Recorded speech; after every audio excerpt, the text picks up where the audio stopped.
When you're ready, Team 6. Good evening, everyone. Happy Friday. We are also going to be talking about soft skills in the workplace because we just really want you guys to nail these down, apparently. I'm Sydney. I'm Iman. I'm Nora. I'm Vincent. I'm Jesse. All right. So 31%. Does anyone want to take a guess as to what this number stands for? Not great. What? Not great. No, I hope not. Yeah. Oh. Okay, there was actually a study done consisting of 750 different companies across the nation and all different industries, and only 31% of those employers responded that their employees have the necessary soft skills to succeed in their current position. So it's not a great number that we want to see. With that in mind, what are soft skills? Soft skills are essentially the personality traits that you have been developing over the course of your life. Employers are emphasizing them now more than ever because they give an insight as to how you work, whether it be on your own or with others. And then comparing them to hard skills. Hard skills are those technical skills you learn through education or different careers, and those are important, but they don't really give a good insight as to how you work in group or on your own. And then why are they important? These soft skills are important because now companies are moving towards a more collaborative environment. And so if you have those hard skills, that's one thing, but they want to know that you can work in a team or that you can effectively communicate with others. Because if you can't, you're probably not going to do well. And then our agenda for the day, we are going to talk about self-confidence, teamwork, and communication. I'm going to give it to Mom, who's going to do self-confidence. So the first soft skill that we are going to talk about is self-confidence, and specifically unconditional self-confidence. You guys might have heard about unconditional love. This is kind of the same thing, except it's with confidence. It's having a belief in yourself, regardless of your environment, and regardless of what other people might have to say about your self-worth. So how can you incorporate that into a business setting? There are various ways to incorporate that into a business setting. One way to do that is to believe in your contribution. So for example, let's say that at work you are doing a team project and everybody's kind of pitching in ideas, and you have something in your head as well that you want to pitch in, but you might not be sure if it'll live up to the expectation of everybody else.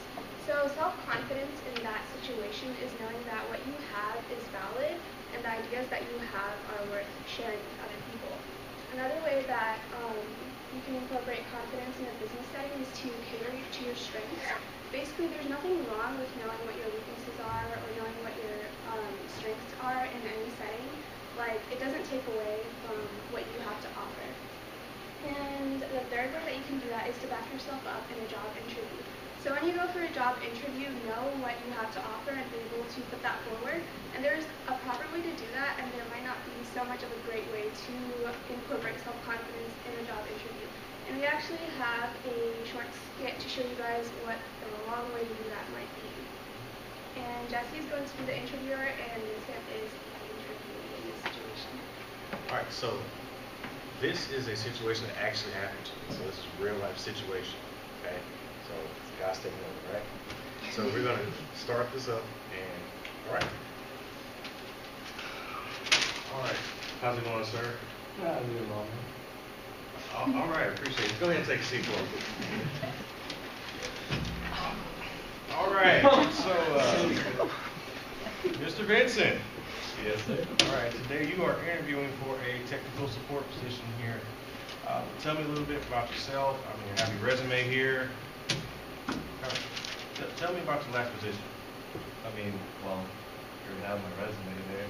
And, Right. well, we don't have to waste any time. Both now, pretty qualified. I mean, but there's like several things here that you've done. You just feel qualified. Yeah, man, Got that's it. it's my credentials. Like, you just talk about my salary. Salary. Yeah, Miss, I appreciate you coming in today. Yeah, you have a nice day, break. Yeah, all right. Alright, thanks guys. So as you guys saw in that short skit, it's great to be confident, but it's also important to know your surroundings and know what situation you're in. It's important important to stand out, but it's also important to know where you stand. And now Vincent is going to talk to us about teamwork, which is the next soft skill we want to focus on.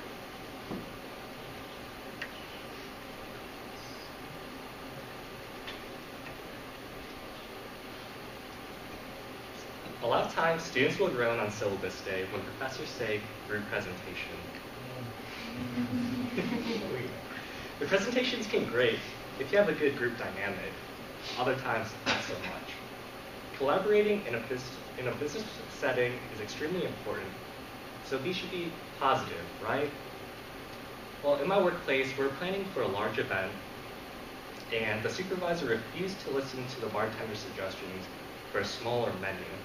The event ended in a mess, and everyone argued. To reduce the amount of pain and suffering, listen to your whole group, not just your boss. Another aspect of teamwork is reliability. In the previous case, the supervisor could have taken the complaints as laziness. To prevent this, the bartenders should put in as much effort as they can regularly, clock in on time, and receive positive feedback from patrons. Sometimes the supervisor's just a jerk though, and the group dynamic is miserable.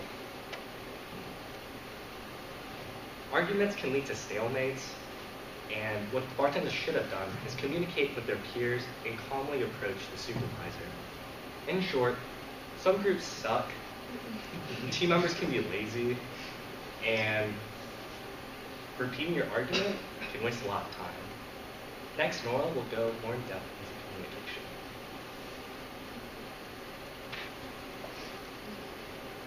So the first thing that I'm going to talk about today is listening. Even though listening may seem like the easiest part of communication, a lot of people struggle with it because instead of actually listening to what is being said, they're either thinking of their response or they're thinking that they know what's going to be said. How many of us are guilty? In order to avoid this, it's very important to try to pick out those key points to not only show the speaker that you were listening, but to also avoid any confusion ahead of time. The next thing I'm going to talk about is authenticity. Being authentic and having authentic conversations in the workplace is very important. Authentic conversations often happen when organizations are having a change in initiatives or even on an individual level when talking about giving feedback or resolving a conflict. Being able to have these authentic conversations is easy by simply stating what you think without having to convince the other person that what you're saying is the ultimate truth. Being able to approach these conversations without a preconception or a belief will really allow your coworkers and other people that you're talking to be able to express themselves freely. And that's the ultimate goal in authentic communication. The last thing I'm going to talk about is criticism. When giving criticism, even though it's not everyone's walk in the park, it's very important to keep it constructive. And you can keep it constructive by following 3 simple rules, which are be specific, be positive, and give an improvement idea. The following picture, as you can see on the right, it's the way to go.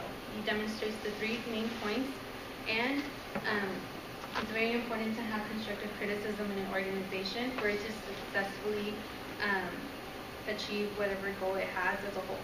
And now Jesse's going to give us a conclusion. All right, so we have expressed what we think are the 3 most important soft skills. Right? We identify self-confidence, which is, of course, believing in yourself. Right? There's always levels to that, and we always want to make sure that we believe in ourselves, but don't go too far to where it becomes a little bit cocky and belligerent. Also, teamwork. Always look for opportunities to invest into the team. Take a project, be a team player.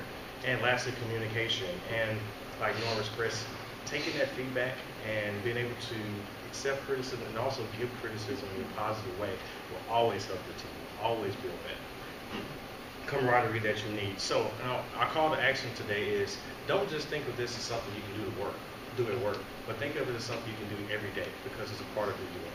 Always look for opportunities to build your soft skills with your peers, your family, friends, and anyone that you're around. Thank you guys for listening to us today, and if anybody have any questions. Yeah. A question I asked earlier. Did the interview actually last that short? It was probably maybe around 4 to 5 minutes. He didn't have his feet kicked up in the chair, but he kind of leaned back really good. And it's like, look, man, this is cut to the chase.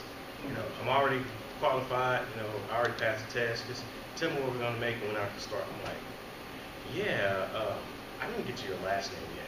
So he was one of those type of guys that wouldn't have been a good fit for us because he was a little bit too simple. Any other questions? Thank you, Team 6. Thank you.